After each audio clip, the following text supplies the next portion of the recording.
discuss about communication for work purposes. As part of it, I will present to you a video regarding communication in the workplace. Gertrude has returned to work at her toy company job after a week's vacation. She heads to her office and cringes when she turns on her computer. Her email inbox shows 400 messages waiting for her reply, as well as a bunch of voicemails. Gertrude sighs and realizes there's no escape from workplace communication. Workplace communication is the transmitting of information between one person or group and another person or group in an organization. It can include emails, text messages, voicemails, notes, etc. Workplace communication is vital to an organization's ability to be productive and operate smoothly. Number 1. Workplace communication improves worker productivity. Research has shown that effective lateral and workgroup communication leads to an improvement in overall company performance. It has also been discovered that employees who were graded as highest in production had received the most effective communication from their superiors. For example, Gertrude works in engineering, and her prototypes of toys receive accolades. She is an effective communicator about her designs and how they'll be played with in real life by kids. In addition, she receives specific guidance from her superiors, allowing her to create designs quickly and efficiently. Number 2. Workplace communication can increase employee job satisfaction. Employees feel empowered if they are able to have upward communication. This type of communication is when information flows upward in an organization and usually consists of feedback.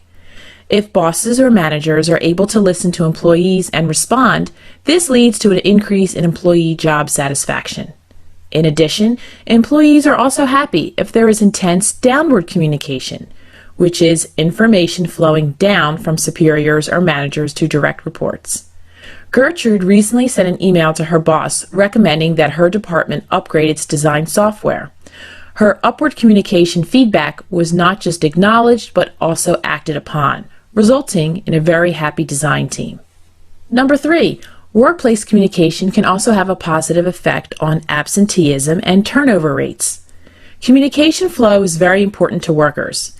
Employees have to feel secure that they are receiving truthful and updated information from superiors. They also want to have the ability to share ideas, thoughts, and concerns within the company. Studies have shown that even after a layoff, companies that have excellent communication are able to retain the surviving employees. Gertrude did survive a corporate merger and was very concerned about her future with the company. Her immediate managers communicated right away that she was a huge value to the organization and would be getting a promotion within the year. This ultimately provided Gertrude with a reason to fully commit to a new organizational structure. Important disadvantages. Number 1. Workplace communication can lead to the snowball effect in worker actions.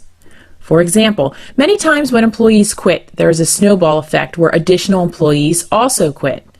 This usually occurs due to employees who communicate freely with each other over workplace concerns. Companies can avoid this issue if they are sensitive to worker complaints and issues. Number 2, workplace communication can lead to worker burnout or information overload. While most employees are happy about the ability to communicate both upward and downward in an organization, there are limits to the amount of information that they want to receive. If employees are deluged with too many messages or repetitive information, it can hamper employee productivity. Gertrude is currently in that situation due to her extended vacation. As we just saw, workplace communication can be utilized in both positive and negative manners. Positive strategies mean utilizing communications to increase worker productivity and job satisfaction and lower absenteeism and job turnover. This can be implemented by organizations by having an open communications policy. Downward communication should be used to inform and educate employees on corporate news and events and to combat rumors and problems. Upward communication should be allowed by management so employees can ask questions, submit suggestions, and offer different points of view. In summary, workplace communication can be used to motivate employees, increase productivity, and decrease absenteeism and turnover. Employees need to feel that they are able to communicate with superiors and with coworkers. Companies need to listen to worker feedback and take action when needed. This will result in a company with excellent productivity and employee satisfaction. Gertrude has returned to work at her toy company job after a week's vacation. She heads to her office and cringes when she turns on her computer. Her email inbox shows 400 messages waiting for her reply, as well as a bunch of voicemails. Gertrude sighs and realizes there's no escape from workplace communication. Workplace communication is the transmitting of information between one person or group and another person or group in an organization. It can include emails, text messages, voicemails, notes, etc. Workplace communication is vital to an organization's ability to be productive and operate smoothly. Number 1. Workplace communication improves worker productivity. Research has shown that effective lateral and workgroup communication leads to an improvement in overall company performance. It has also been discovered that employees who were graded as highest in production had received the most effective communication from their superiors. For example, Gertrude works in engineering, and her prototypes of toys receive accolades. She is an effective communicator about her designs and how they'll be played with in real life by kids. In addition, she receives specific guidance from her superiors, allowing her to create designs quickly and efficiently. Number 2. Workplace communication can increase employee job satisfaction. Employees feel empowered if they are able to have upward communication. This type of communication is when information flows upward in an organization and usually consists of feedback. If bosses or managers are able to listen to employees and respond, this leads to an increase in employee job satisfaction. In addition, employees are also happy if there is intense downward communication, which is information flowing down from superiors or managers to direct reports. Gertrude recently sent an email to her boss recommending that her department upgrade its design software. Her upward communication feedback was not just acknowledged but also acted upon, resulting in a very happy design team. Number 3. Workplace communication can also have a positive effect on absenteeism and turnover rates. Communication flow is very important to workers. Employees have to feel secure that they are receiving truthful and updated information from superiors. They also want to have the ability to share ideas, thoughts, and concerns within the company. Studies have shown that even after a layoff, companies that have excellent communication are able to retain the surviving employees. Gertrude did survive a corporate merger and was very concerned about her future with the company. Her immediate managers communicated right away that she was a huge value to the organization and would be getting a promotion within the year. This ultimately provided Gertrude with a reason to fully commit to a new organizational structure. Important disadvantages. Number 1. Workplace communication can lead to the snowball effect in worker actions. For example, many times when employees quit, there is a snowball effect where additional employees also quit. This usually occurs due to employees who communicate freely with each other over workplace concerns. Companies can avoid this issue if they are sensitive to worker complaints and issues. Number 2, workplace communication can lead to worker burnout or information overload. While most employees are happy about the ability to communicate both upward and downward in an organization, there are limits to the amount of information that they want to receive. If employees are deluged with too many messages or repetitive information, it can hamper employee productivity. Gertrude is currently in that situation due to her extended vacation. As we just saw, workplace communication can be utilized in both positive and negative manners. Positive strategies mean utilizing communications to increase worker productivity and job satisfaction and lower absenteeism and job turnover. This can be implemented by organizations by having an open communications policy. Downward communication should be used to inform and educate employees on corporate news and events and to combat rumors and problems. Upward communication should be allowed by management so employees can ask questions, submit suggestions, and offer different points of view. In summary, workplace communication can be used to motivate employees, increase productivity, and decrease absenteeism and turnover. Employees need to feel that they are able to communicate with superiors and with coworkers. Companies need to listen to worker feedback and take action when needed. This will result in a company with excellent productivity and employee satisfaction. Gertrude has returned to work at her toy company job after a week's vacation. She heads to her office and cringes when she turns on her computer. Her email inbox shows 400 messages waiting for her reply, as well as a bunch of voicemails. Gertrude sighs and realizes there's no escape from workplace communication. Workplace communication is the transmitting of information between one person or group and another person or group in an organization. It can include emails, text messages, voicemails, notes, etc. Workplace communication is vital to an organization's ability to be productive and operate smoothly. Number 1. Workplace communication improves worker productivity. Research has shown that effective lateral and workgroup communication leads to an improvement in overall company performance. It has also been discovered that employees who were graded as highest in production had received the most effective communication from their superiors. For example, Gertrude works in engineering, and her prototypes of toys receive accolades. She is an effective communicator about her designs and how they'll be played with in real life by kids. In addition, she receives specific guidance from her superiors, allowing her to create designs quickly and efficiently. Number 2. Workplace communication can increase employee job satisfaction. Employees feel empowered if they are able to have upward communication. This type of communication is when information flows upward in an organization and usually consists of feedback. If bosses or managers are able to listen to employees and respond, this leads to an increase in employee job satisfaction. In addition, employees are also happy if there is intense downward communication, which is information flowing down from superiors or managers to direct reports. Gertrude recently sent an email to her boss recommending that her department upgrade its design software. Her upward communication feedback was not just acknowledged but also acted upon, resulting in a very happy design team. Number 3. Workplace communication can also have a positive effect on absenteeism and turnover rates. Communication flow is very important to workers. Employees have to feel secure that they are receiving truthful and updated information from superiors. They also want to have the ability to share ideas, thoughts, and concerns within the company. Studies have shown that even after a layoff, companies that have excellent communication are able to retain the surviving employees. Gertrude did survive a corporate merger and was very concerned about her future with the company. Her immediate managers communicated right away that she was a huge value to the organization and would be getting a promotion within the year. This ultimately provided Gertrude with a reason to fully commit to a new organizational structure. Important disadvantages. Number 1. Workplace communication can lead to the snowball effect in worker actions. For example, many times when employees quit, there is a snowball effect where additional employees also quit. This usually occurs due to employees who communicate freely with each other over workplace concerns.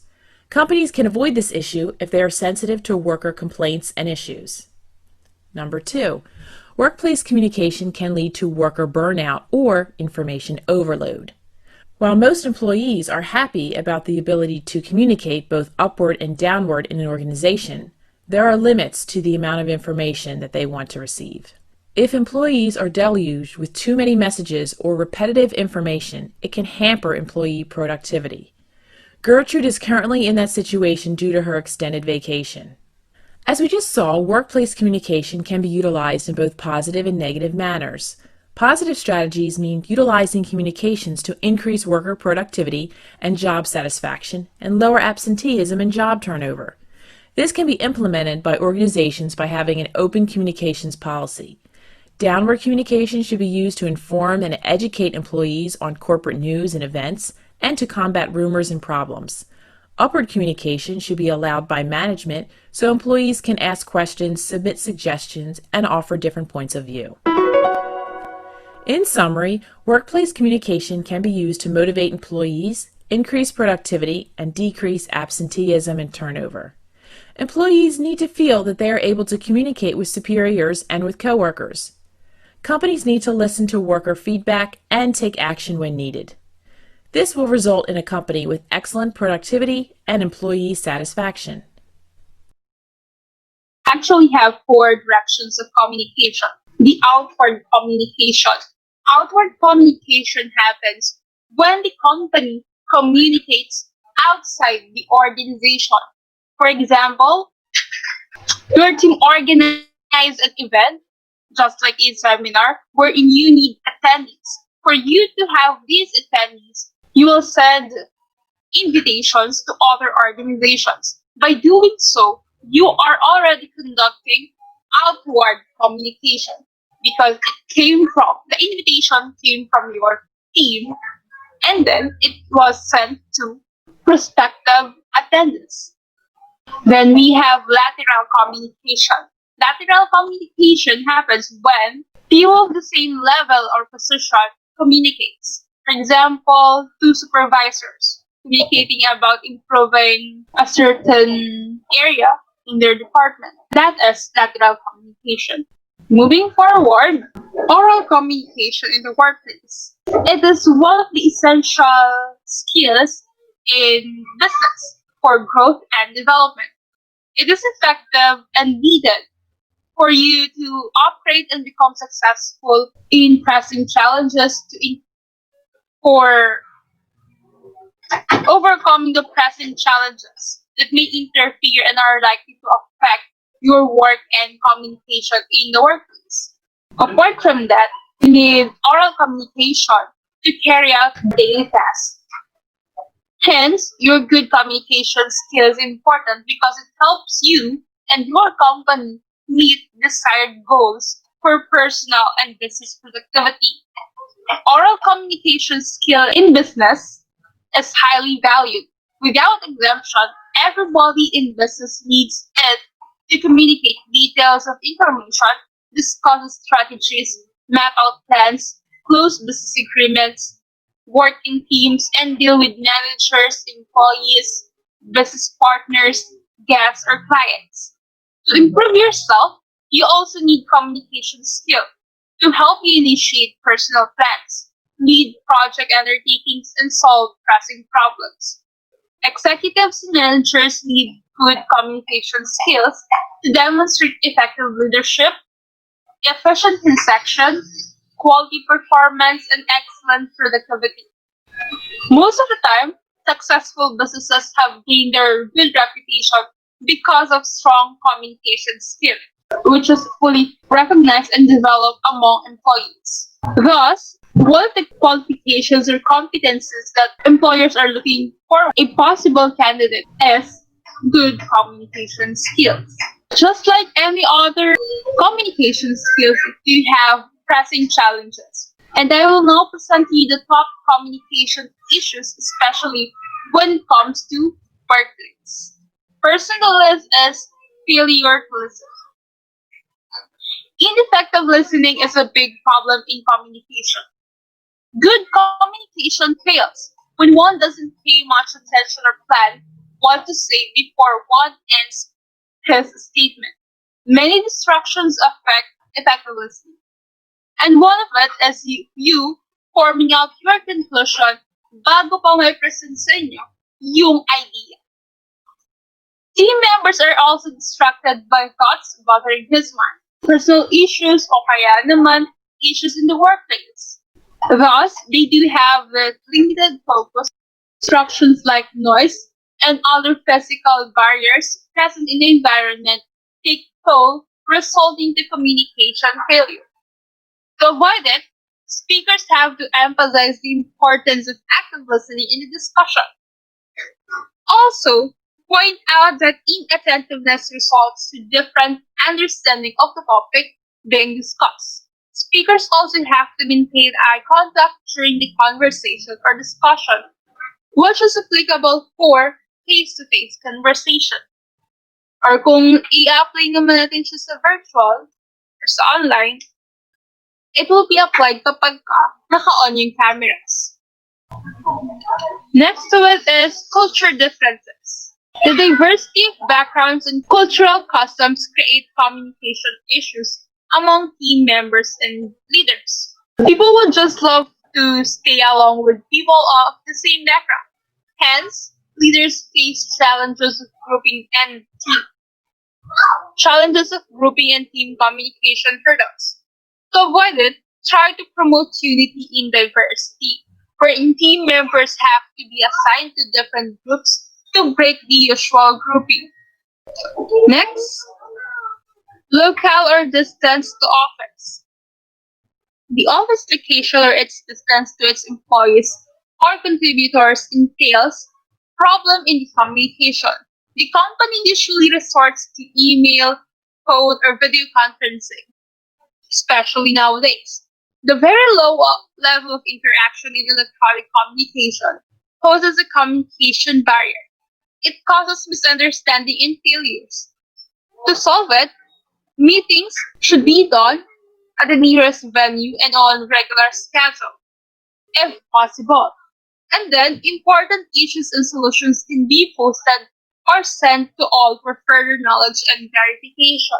If you will be the host of that meeting, make sure to schedule the meeting at least 3 days before it para makapag-prepare man. Next, we have ego and attitude. Self-image or ego often affects teams' effort to execute plans. One's arrogance causes trouble and more often, teamwork ends due to one's defiance. Arrogant team member could not accept the fact that he contributes to team's problem. The presence of conflict is evident when someone displays inequality or bias and doesn't want to take responsibility. Take note, groupings should be about responsibility. It should have division of labor. To solve it, promote better understanding as the group discusses the issue. Direct the group to be able to meet the goals. Calmness and tactfulness help reduce tension and friction between or among team members. Number 5 is authority or hierarchy problems. The authority that the team leader or manager demonstrates more often creates intimidation or doubt within team members. They become shy and hesitant to approach or talk to their manager, for authority being shown doesn't create friendly atmosphere. To resolve, managers or team leaders should promote harmonious relationship among the team members, communicate to the team members about the intention of helping and letting them feel they are important, and they can approach the manager for consultation or discussion on personal or work related issues. Next, we have poorly written communication or poor written communication. The confusion or misunderstanding in inter-office business communication is due to poor content of written documents, substandard organization, fractured grammar. These are among other flaws in written inter-office materials. And why do we need to consider how you will write your communication or your written communication, just like business letters? It will serve as the permanent record of a business transaction. So you should be careful whenever you are creating a written communication. To avoid it, ensure that documents are well edited and proofread by best editor in the department. Most of the time, we should allow other eyes to check for mistakes in grammar, spelling, punctuations, and organizations. Though we don't have a perfect text with perfect grammar at all, we can still lessen the errors. Next to it is gender bias. The choice of which gender makes a more effective leader in the department is an issue of gender bias. This gender discrimination creates problem in the organization. To avoid this, team leaders or managers should ensure that the issue of gender bias or on gender choice is set aside in tackling issues or taking course of action for the department. Speak about concerns without engaging in demeaning oneself. You should view your members or you should view your colleagues as genderless para hindi nyo sila kagad ma-judge kung ano yung kaya at di nila kayang gawin. Kasi you will be surprised na yung kayang gawin ng other gender ay kaya din pala gawin ng isang gender.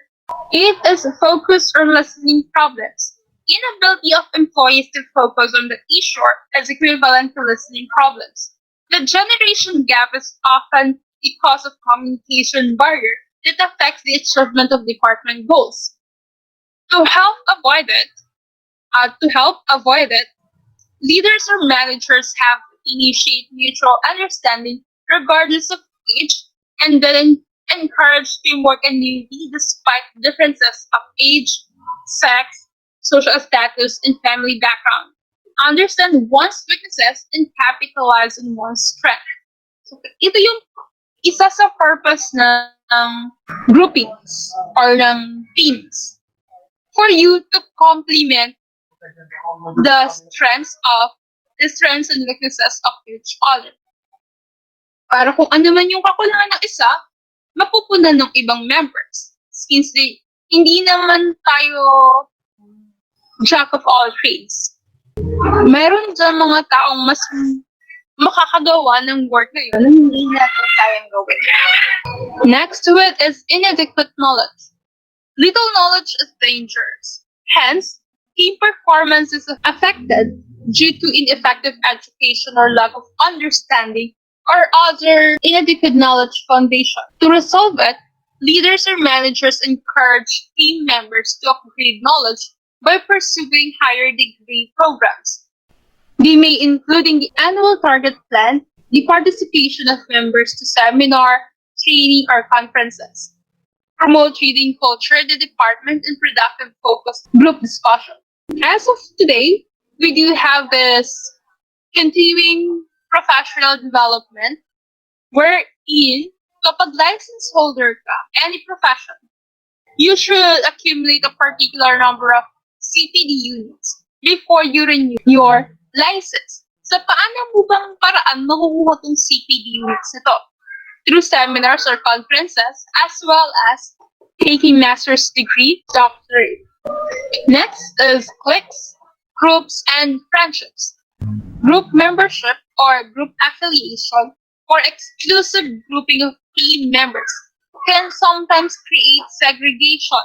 Because whenever you are already in your circle of friends, we do have this kanya-kanya syndrome wherein you tend to look after the welfare of those who are in your circle instead of the totality of your group.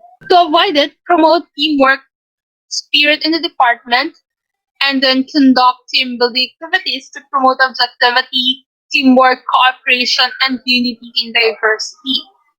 Nakakonekta din to sa culture differences wherein mas pinipili ninyo makasama kung sino lang yung kaparehas ninyo ng interest. This is also one of the reasons kaya nagkakaroon tayo ng favoritism or bias when it comes to decision making in an organization. For example, ikaw ang team leader, tapos meron kang dalawang team members na nag-present ng ideas nila.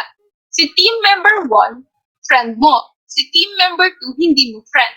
So most likely, dun sa mga bias na team leaders, i-consider nila yung idea ni team member 1 kahit mas maganda yung idea ni team member 2. If you are in the same position, you should be neutral. You should not be biased.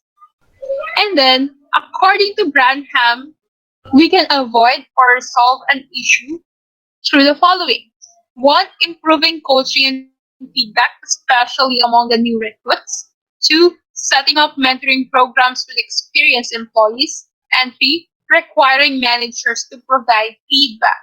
So coaching and feedback, especially among the new recruits, para makapag-set kayo ng atmosphere or new culture kung kinakailangan. And then setting up mentoring programs para sa smooth transition. Requiring managers for feedback naman, both positive and negative feedback. Positive feedback para ma-boost yung self-esteem ng employees. Negative feedback for them to improve kasi constructive criticism naman ang kinakailangan yung ibigay. So business letter writing, it may be defined as a written message used to transact businesses which cannot be conveniently conducted orally. It is formal and direct with no pretensions. Business is judged by its ability to communicate. The ways in which businesses express themselves say a lot. Yung tone nga should be formal and the writer should pay attention to how he formats the letter and words to ideas. As to purpose, we have three main purposes of business letter. One, it produces a permanent record. Whether it is electronic or printed, it's still a permanent record. Eh bakit po naging permanent record yung sa electronic? Kasi once na mai-send nyo na yung email na yun, kahit ma-delete nyo siya on your end, meron pa din copy yung recipient. So we should be careful sa kung ano man yung isnesend natin. Two, it attempts to secure action from the reader.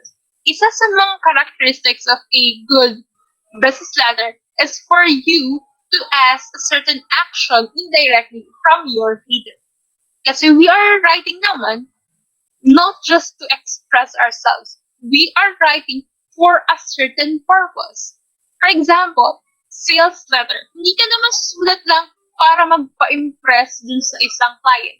Susulat ka to encourage them na mag-purchase ng product mo or mag-avail ng service na ino-offer mo.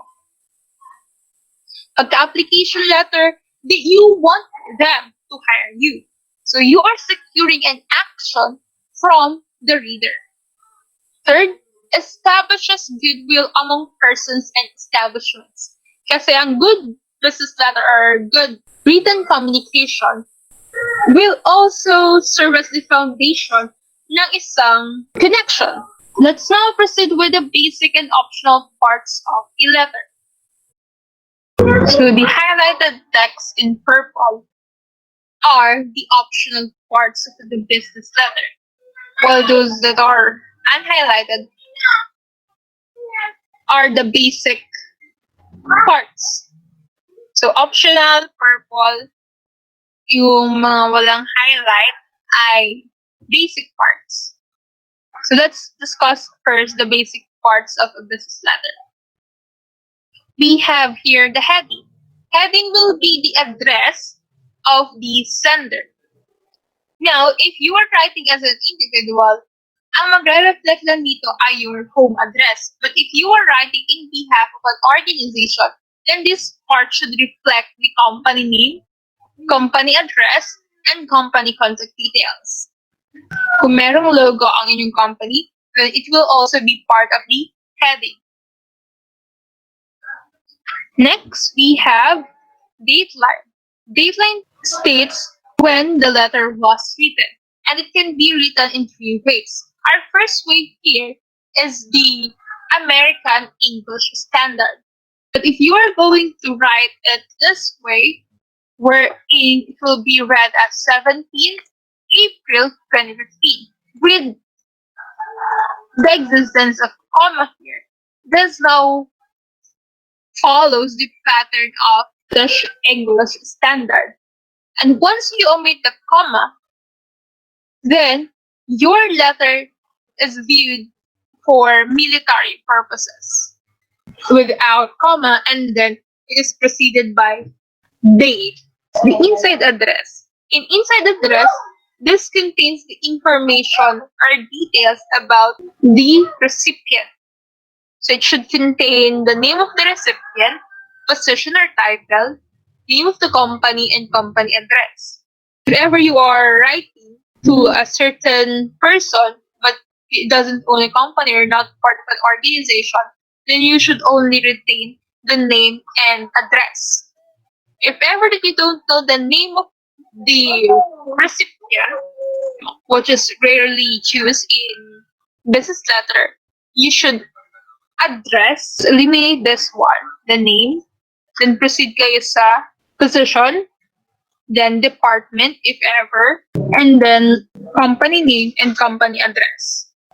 If you can exhaust any means, then find out the name of your recipient. Next, we have the salutation. So our salutation here is punctuated with colon because this one follows the American English Standard. But if you're going to use comma, especially in business, this is using the British English Standard. Then, Mr.'s both used in British and American, but usage of sir and sir is different. When we use sir, It follows the American English standard. Thus, your punctuation should be colon. But once you use sire, you are now using the British English standard. Thus, your punctuation again will be comma. When it comes to addressing a female, we have madam with E and madam without E. Use madam without E to address for formality's sake when it comes to addressing a woman.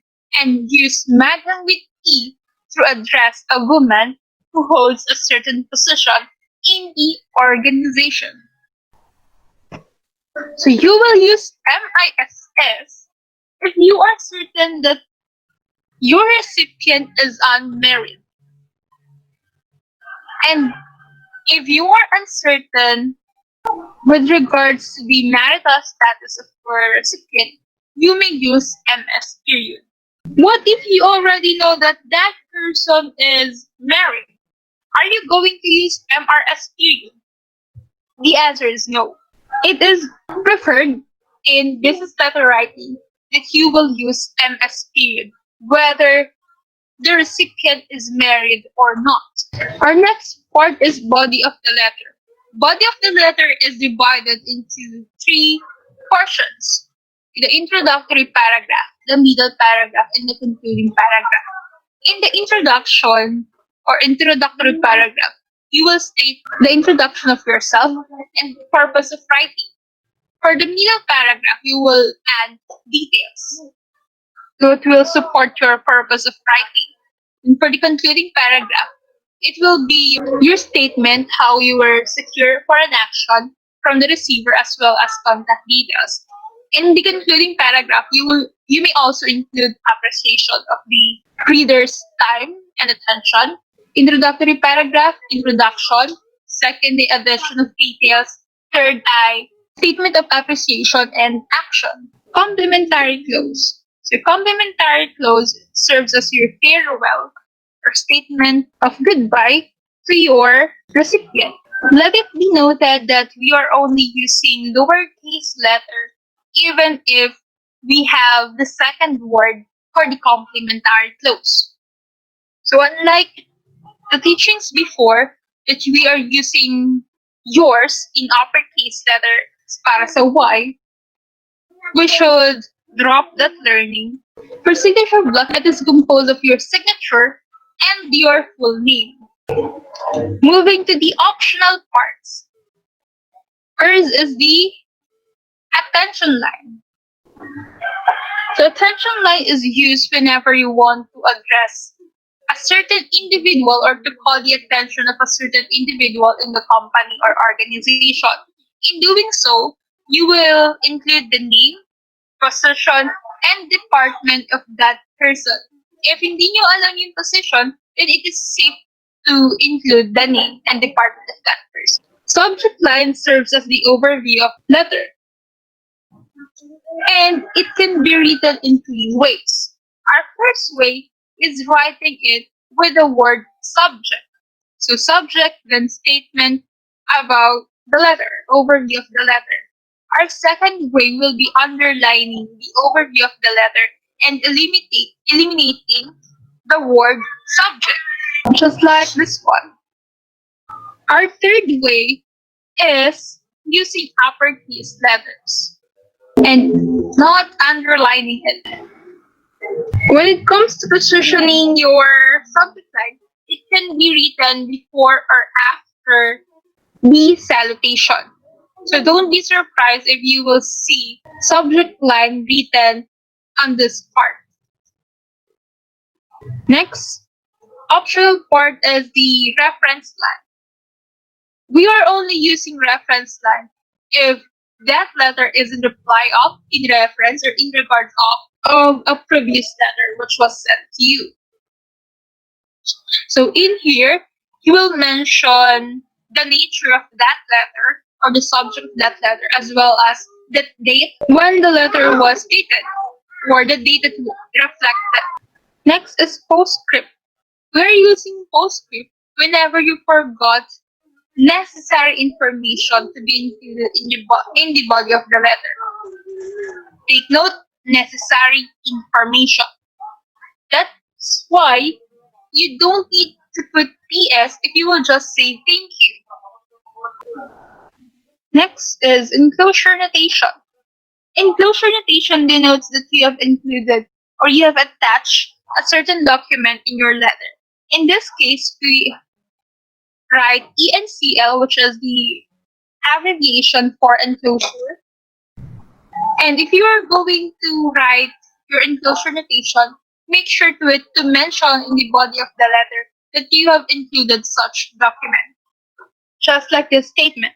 For additional details regarding my qualification and expertise, please review my attached resume. Then we have copy notation. CC, or the carbon copy, means that someone else has the same copy of the letter. So in writing the names of those persons, you will write the name, position, and the department. If hindi available ang position or hindi nyo alam ang position, the name and department. Or if you are pertaining to the head of the department, you may only include the name of the department. What if you have more than one recipient when it comes to the carbon copy? Then you should enumerate it just like in writing your enclosure notation.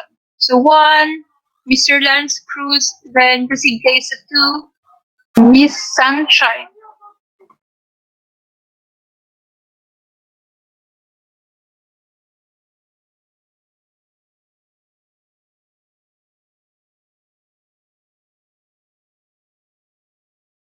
The typist identification. Typist identification shows that someone else typed in your letter. So just like for president and secretary, the president is the center of the letter, but the secretary is the one who typed the letter. The secretary may use the typist identification. The uppercase letter here signifies the initials of the sender. RBT signifies the initials, or this RBT is the initials of the typist or the secretary. When it comes to spacing, each basic part, or after each basic part, you should leave two spaces. So after ng heading, enter before ng date line S. Two enters again, inside address, enter, then in between the optional parts, you can only leave one space. So attention line, enter, subject line, enter, reference line. And if you can notice in here, the columns are aligned. Now, take a look in here. What are you going to do if your text appear like this? Kasi when it comes to business letter, you should not leave this information or these details or this part of the letter in the next page. And it is suggested to only use one page in writing your business letter. One way for you to keep it in just one page is to minimize the font size. Kung hindi pa din kaya na minimize nyo na yung font size into 11, are you going to decrease it into 10? The answer is no. Kasi ang suggested na font size natin in this letter ay between 11 to 12. So you may revise your body of the letter or carry on at least 2 lines from the body of the letter to the next page. Next is font style. Font style natin for business letters, it's either Times New Roman, Arial, or Helvetica. Margins, 1 inch all sides. When it comes to paper size or the stationery, we should only use A4 or 8.5 by 11. I will be discussing to you 5 letter styles. Our first letter style is the full block style, which is presented to you right now, wherein all parts of the letter are flashed to the left. This one, can we still call it as full block style? Yes, it is still full block style. What if we carry on in this part? Is it still full block style? Yes, it is full block style. What if we put the header here? Is it full block style? No. Kasi this position is flash to the right. Hindi siya naka-align sa right margin. So we can no longer call it as full block style. And in full block style, we treat the header as independent part of the letter. That means that it can be placed on the center or it can be placed on the left or the right margin, but never in the right flash. Then in some cases, you will also view that these parts are indented. It's still acceptable. So we now have modified block style. And so this one is a combination of semi-block style and full block style. Paano po siya naging combination ng semi-block style and full block style?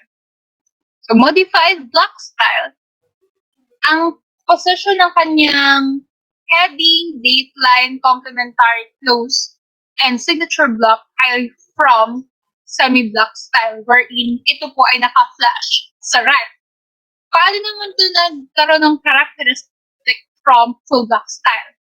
As you can see in the body of the letter, there is no indentation, which is the characteristic of full block style. Now, how are we going to do it, or how can it be semi-block style? Once you put indentation here, it is now semi-block style. Simplified letter style. In simplified letter style, we don't have indentions. Retain din yung positions ng heading, dateline, complementary close, and signature block. But we will now have listings, just like this one. Next natin ay hanging indented letter style. So from the word itself, it is hanging indented.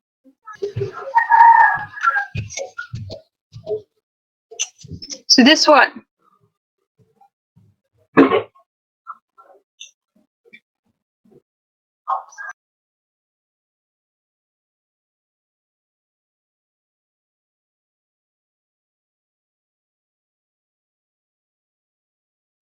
And be noted po na ang body of the letter is always justified.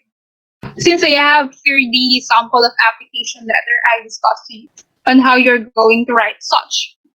In the introductory paragraph, you will include when and where did you see the job posting, or when the job opening was posted, and where. So kung nakita niyo siya sa isang site, state the site and the date when it was posted. You will also state your qualifications for the particular positions and never state thank you in advance, though you are thankful that you have written a certain letter. You may state your appreciation by saying thank you for your attention and time. Usage of the word applicant here. We never use the word applicant in application letter after the signature block. Why? You are applying, you are using application letter, then there is no need for you to emphasize that you are an applicant. Instead of using the word applicant, you may state here your license number if it is available. If not, then just leave it blank. So next, I'll be presenting to you the tips and the important parts in writing your application letter. Writing a job application letter or a cover letter. Cover letter and job application letter is the same thing. and it is an essential part of your job hunting because it serves as your sales letter for your competencies, for your knowledge, in which will be utilized in that particular position. Application letter or cover letter is a type of sales letter because your main goal is to market yourself. And when you are writing your application letter, bear in mind to achieve the four important tasks. First is to catch the reader's attention propulsively through the introduction or the introductory paragraph and tailor it to the company, to the employer, and to the job. That means that we don't have a template for application letter because each company, each employer, or each position requires different qualifications. Then persuade the reader that you are a qualified applicant for the job by stating your qualifications and competencies. Lastly, request an interview by stating that you are waiting for an interview at the time convenient for them and indicating as well your contact details. Next, here are the needed information for application letter. The title of the job, source of your information, and the statement of your objective, which has to be clear. And then identify the job because you shouldn't apply for a job you're not familiar with or don't have any idea. And include any information that is not included in your CV or resume. Because the purpose of your application letter will be the cover of your resume. So that will serve as the inviting portion of your resume and curriculum vitae. There should be a summary of your qualification for the job. This includes your competencies as well as your work experience, educational background, and relevant skills such as leadership, organizational, and intercultural communication skills.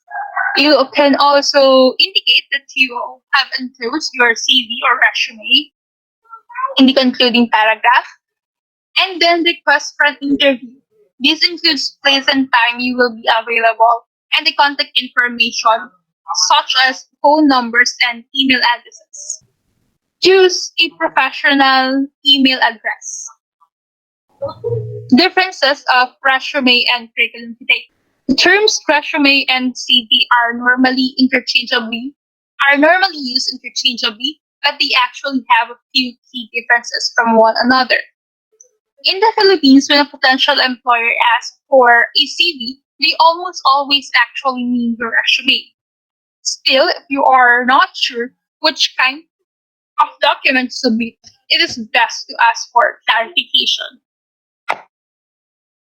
First is when it comes to length. Resume is shorter than curriculum vitae. Why? Because curriculum vitae is detailed. That even if in the job description, it is also included for the curriculum vitae. Pero hindi siya ginagawa sa resume. Then resume is tailored to fit the specific job or company you are applying for. While curriculum vitae is not necessarily tailored for specific jobs or companies, since it contains relevant and not relevant details for the job you are applying for. But take note that in either type or whether it is resume or curriculum vitae, you should not leave a gap for your career or in your career years. Kasi your hiring manager will ask questions kung anong ginawa ninyo dun sa mga taon na wala kayong trabaho. For resume, it is used when applying for a position in industry, nonprofit, and public sector, while curriculum vitae is used when applying for positions in academia, fellowships, grants, and senior or top level positions. Let's proceed with the anatomy of resume. It is composed of the header and the body, wherein we have essential and optional parts. For the essential parts, it contains the personal and contact information. So that is your address, phone number, and email address. Then professional qualifications, your skills and competencies. For educational background, you will include the latest or the highest education, your highest educational attainment. That means hindi yun na kinakailangan pang ilagay yung buong educational background such as your elementary and secondary level. Then relevant experience na sa tingin ninyo makaka-add sa competency ninyo or edge ninyo in getting your position in that company. And we have the optional parts, career objective or executive summary.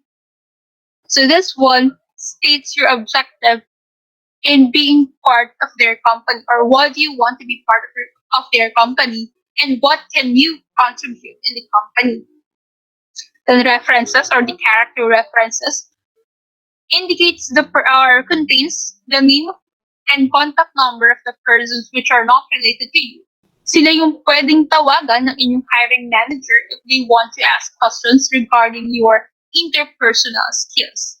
It contains the name of your character reference number 1, then his position or title if that person is part of an organization, company name, and then company address. The contact number. Don't forget the contact number. Yun yung means nila para makausap yung inyong character reference. So, paano nila matatawagan? Paano nila makahanap yung character reference na yun kung wala kayong nilagay na contact number? And you should put at least 2 character references. Last, we have the awards na relevant din dun sa position na ina-applyan ninyo.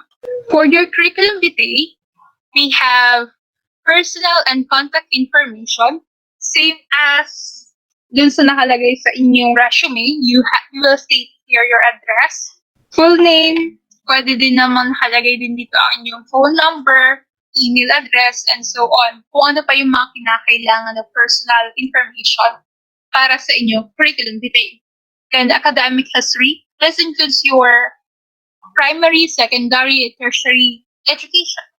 Professional experience, whether it is related or not to the position you are applying for. Qualifications and skills, awards and honors, publications and presentations, professional and civic membership or affiliation, then grants and scholarships, licenses and certifications. And take note that you don't have to include all these sections, especially if you have nothing to list under it. So, hindi naman porket sinabi natin na ito yung mga sections para sa CV, lahat dapat na may makikita na ganito sa inyong CV. Kung wala naman kayo ilalagay under ng awards and honors, pwede naman yung tanggalin. So we no longer use, I certify that the information provided herein is true and correct, with your name and signature as well as date. Pag yan ay resume or curriculum vitae, dapat wala na tayo makikita na ganito. Same as yung I hereby certify that the above information is correct to the extent of my knowledge and belief. Eliminate that one or that part if you have included. So what are the mistakes and pitfalls to avoid in writing your resume and curriculum vitae? Una, do not be tempted to lie just to look good. And then avoid leaving gaps in your career history. In those years na magkakaroon kayo ng gap, you should include kung ano yung certifications ninyo or kung ano yung skills na acquire ninyo para hindi naman magtaka yung inyong hiring manager. Then do not start your CV with the dull bits or yung mga unnecessary information. Then do not include your hobbies and interests. Kasi nga po, yung hobbies, interests, color of your hair, color of your eye, hindi naman siya hinihingi sa inyong resume. And sa curriculum vitae, don't include such kasi kalimitan. Ang mga nakikita ko sa mga resume and CV, ginagawa na nilang slam book. Which is a big no-no when it comes to professional field. Then don't make your CV too long. Kahit pa yan ay sinabing, kailangan daw kasi ang CV mas mahaba kesa resume. Your CV should be long pero comprehensive. Hindi lang siya long dahil sa lahat ng gusto mo lang ilagay doon. Or hindi siya nasa mas mahaba or mas madaming pages kesa resume dahil sa laki ng font size. And do not use an unprofessional email address such as darthvader@gmail.com. As much as possible, you should use username or email address containing your first name or last name para madali kayo ma-identify ng inyong employer. Na makuha nyo na yung interview na kinakailangan ninyo, you will now proceed with online interview or face-to-face interview. And right now, online interview is conducted by many companies since this is more cost-effective and we are amidst the pandemic. So job hunters find online interview easy as well because that can be done at the comfort of their home as well as it is time-saving and less stressful. Apart from that, online job interviews may vary depending on the company where one is applying. So familiarity of these types of online job interview may help job seekers achieve their goal of landing a desired job. Just like online webcam or webcam job interview, wherein you will arrange your interview through video. That's why we have here preparation tips that Alison Doyle suggested for successful online interviews. Una, download the software required by the company ahead of time so that you'll have the opportunity to get used to it. Number two, create a professional username, such as a variation on your real name as it appears on your resume if it's available. So, wag na kayong gagamit ng nicknames ninyo in your usernames or your email address. And right now, you should start practicing using your professional email address and professional username. Then, when it comes to your appearance, you should dress professionally, even if you are sitting down. Wear nice pants and shoes as you never know when you will have to stand up. Plus, dressing the part will help you get your head in the game. So, if you are dressed up to be in certain interview, then you will feel also that you are in an interview. For the workspace, clear your workspace and any clutter that's behind you so that it doesn't show up on the screen. And make sure that you are in a quiet room where you will not be disturbed by people, pets, etc. Turn off your ringer and alarms and electronics that are likely to interrupt. Have a piece of paper and pen ready so that you are not scrambling to find them left later. If you need, take down notes. And have a copy of your resume in your sideline in case you have to refer to dates, job titles, or numbers. Then smile and focus as much as possible and try to behave as if you're in a regular in-person interview. Look into the camera, listen attentively, and engage with your interviewer. Be responsive sa inyong interviewer. Then practice using your webcam equipment before the interview. So you are sure that everything is in working order and that you are comfortable interviewing on video. Hindi yung kung kailan kayo ini-interview, saka kayo humahanap ng angulo. Let's now talk about the benefits of virtual and face-to-face interview or face-to-face communication. Virtual meetings save time and energy. Save time and energy kasi lalo na dun sa mga nagko-commute pa. So, instead of waking up earlier para mag-prepare ng sarili and mag-commute or mag-travel from one place to another, they can use this time to prepare the materials or the equipments they need for the virtual interview or virtual meeting. Second is that virtual meetings are also inexpensive. given that you already have your resources. Let's compare the cost. Kasi kung yan ay face-to-face interview, kinakailangan yung mag-travel, go to that place. To, for example, commute kayo, 100 pesos pamasahe hanggang sa lugar na yon. Tapos, pagdating nyo doon, magugutom kayo. So, you also spend for your meal. Let's say, for example, 100 pesos. Yan. Tapos, pag uwi, mamamasahe ulit kayo.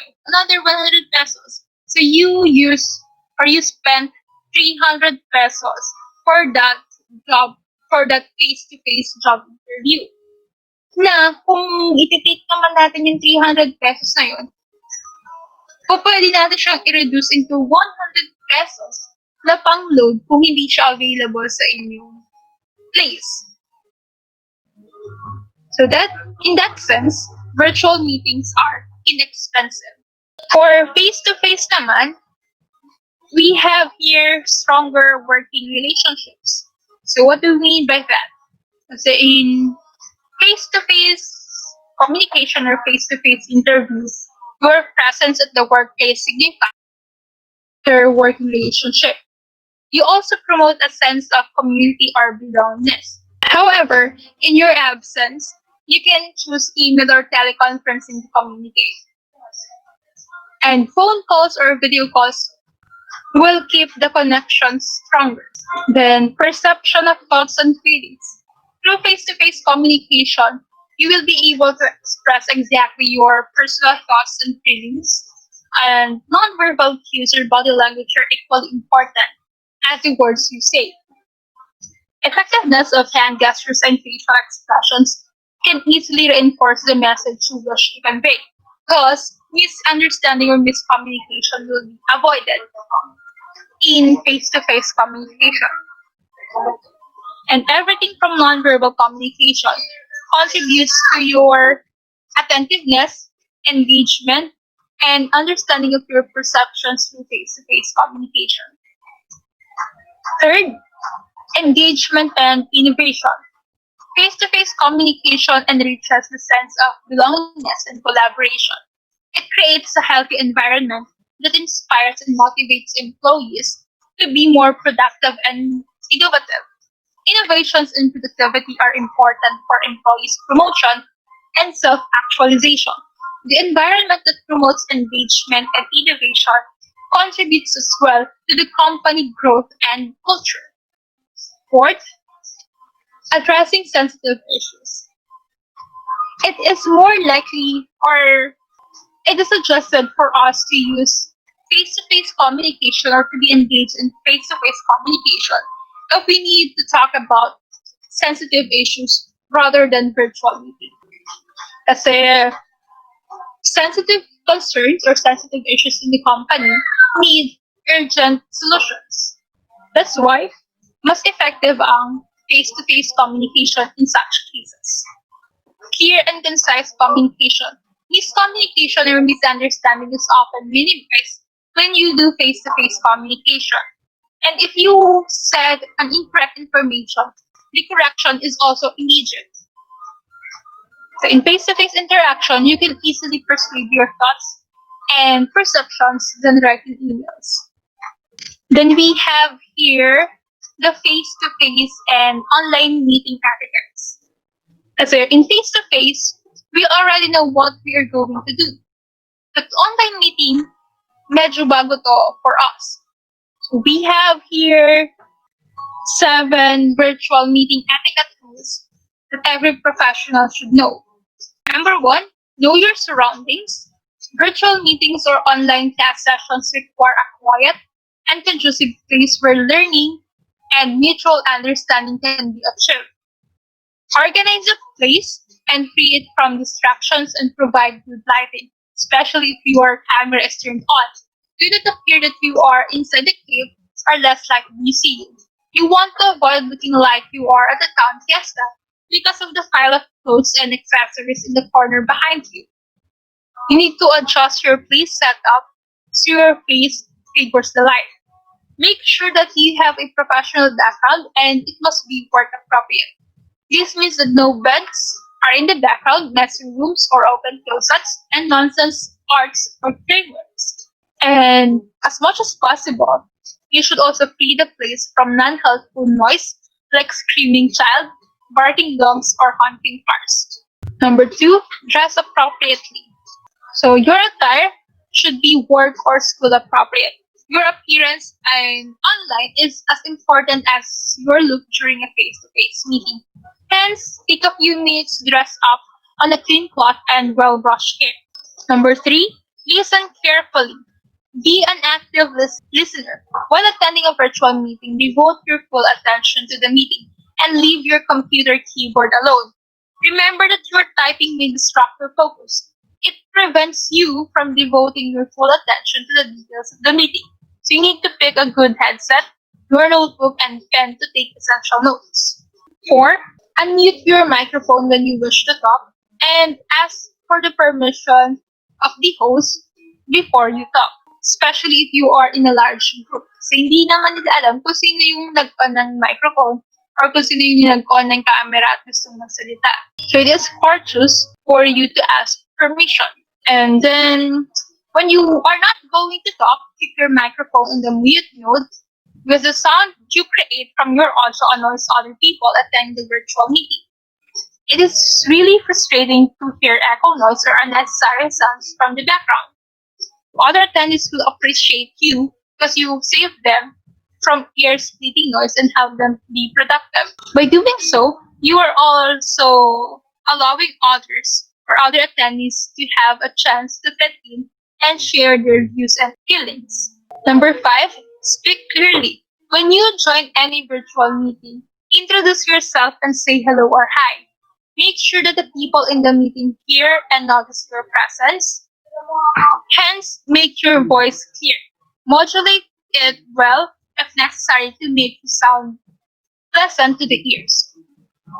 And if you come late in the meeting, you may use the chat box to greet the people and let them know of your presence. Number 6, no food please. Yes, no eating is a strict rule participants have to observe during the virtual meeting. Showing some food or sipping some drinks may show disinterest and may be perceived as unprofessional. And ang awkward naman na kumakain ka tapos bigla kang tatawagin. Syempre, you will be in a panic mode. So to avoid craving for food during virtual meeting, eat few meals before the actual time of meeting. Don't worry.